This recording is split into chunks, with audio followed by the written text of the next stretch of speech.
Neuroscience fact. Every time you lose your mind in traffic while your child watches from the back seat, you're programming their developing brain that losing control is the appropriate response to minor inconveniences. And they'll carry this toxic pattern into every relationship, job, and challenge they face. I'll explain the neuroscience behind this and what you can do about it. Your car isn't just transportation, it's a mobile classroom. And right now, some of you might be smacking your forehead because the examples are pretty bad. Road rage reveals a dysregulated nervous system that not only puts you at risk for long-term cognitive decline, but floods your child with stress hormones. When they watch you explode over a slow driver or aggressive lane change, your emotional volatility becomes their baseline for handling frustration. Try this. Transform your car into a sanctuary. When traffic gets heavy, say, "This is a perfect chance to practice patience." When someone cuts you off, they must really need to get somewhere. I hope they stay safe. When you're running late, teach them that arriving stressed isn't helpful. Show them that strong people stay calm under pressure. Support your family's emotional mastery with omega-3s, alpha-GPC, and curcumin.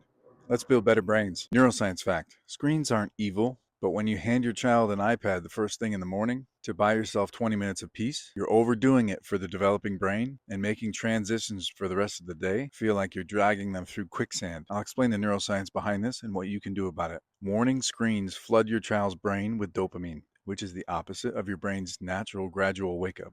This hijacks their natural waking up process, and their ability to transition between activities is warped for the rest of the day. The brain gets stuck in expecting that high level of stimulation, making getting dressed or eating breakfast feel boring or difficult. Try this. Save screens for the afternoon, after the morning routine is in motion. While you get ready, set up simple play with blocks, Play-Doh, or drawing. Even just rearranging their toys the night before can spark some investigative play when they wake up. You'll be amazed at how much smoother your mornings are when their brains aren't fighting screen withdrawal. Support their natural morning rhythm with omega-3s, alpha-GPC, and curcumin. Let's build better brains. Neuroscience fact. When your kids are fighting and you say, "I don't care who started it, I'll finish it," you think you're being efficient, but you're actually robbing them of the conflict resolution skills they'll need. Job success, and even their marriage success depends on it. I'll explain the neuroscience behind this and what you can do about it. It's like being a coach who just cancels the game every time there's a foul instead of teaching the players the rules. Nobody learns to play. When you shut down sibling conflicts, they learn that conflicts are bad and relationships are fragile, rather than seeing disagreements as a chance to grow emotionally and understand each other better. Try this. Transform fights into learning opportunities. Resist the urge to end it fast. Say, "I see you're both fired up. Let's figure out what happened so we can solve it together." Guide them to see each other's perspective. Tell us how you felt when that happened. What do you think they were feeling? Then help them create a solution. Now that you understand each other, what can you do differently? Support their conflict resolution skills with omega-3s, alpha-GPC, and curcumin. Let's build better brains. Neuroscience fact. Dads, you're more valuable than just what you do for work. When you neglect yourself, feel burned out, and are angry all the time, you're modeling for your children, and your unhealed patterns become their starting point.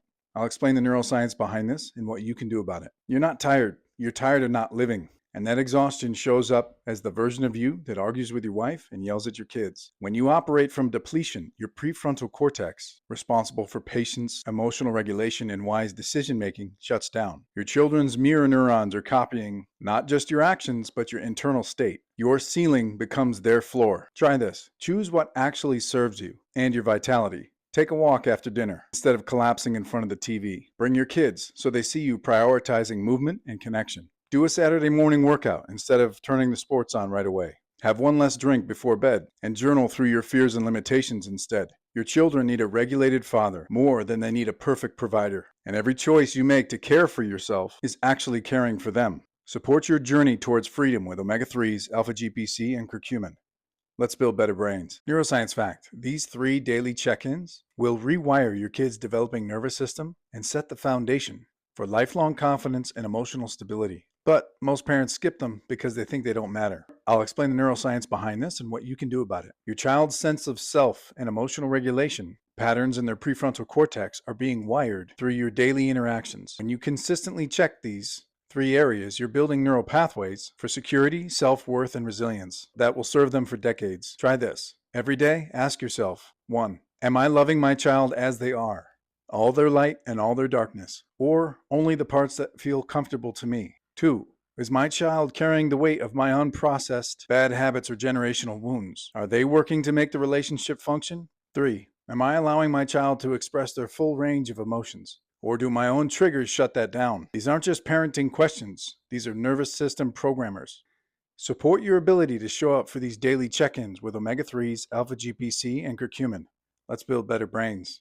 Neuroscience fact: when your child says, "I'm bored," and you snap back with, "Go find something to do," you're missing the chance to activate their brain's creativity circuits and teach them that boredom is an opportunity, not a problem. I'll explain the neuroscience behind this and what you can do about it. When kids experience boredom, their default mode network activates, the same system responsible for creativity, imagination, and problem solving. But if you immediately rescue them with activities or screens, you're preventing this crucial neural process from happening. Try this. When your child says, "I'm bored," respond with genuine excitement. It's a great time to get creative. Then step back and let their brains do the work. Don't offer suggestions immediately.